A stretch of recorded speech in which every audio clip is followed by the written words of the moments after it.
Let's discuss the Parkland formula. The Parkland formula is the volume of fluid that should be given in burn patient for the first 24 hours. How we calculate it? To calculate the volume of fluid that should be given in 24 hours is equal to the 4 multiplied by the weight of a person multiplied by the total body surface area of burn. The total body surface area of burn should be calculated through the Wallace rule or the rule of 9. So whatever the result come from this formula, the half should be given in the first 8 hours and the remaining half should be given in remaining 16 hours.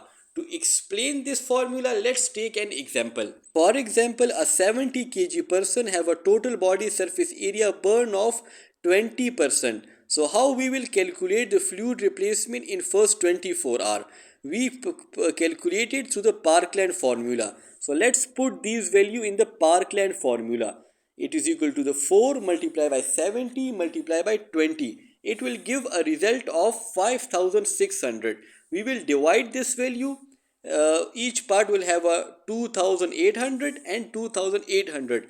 The 2800 ml of fluid should be given in first 8 hours and the remaining 2800 fluid should be given in remaining 16 hours. But remember that the time should be calculated from the time of burn, not from the time at which the patient reaches the hospital.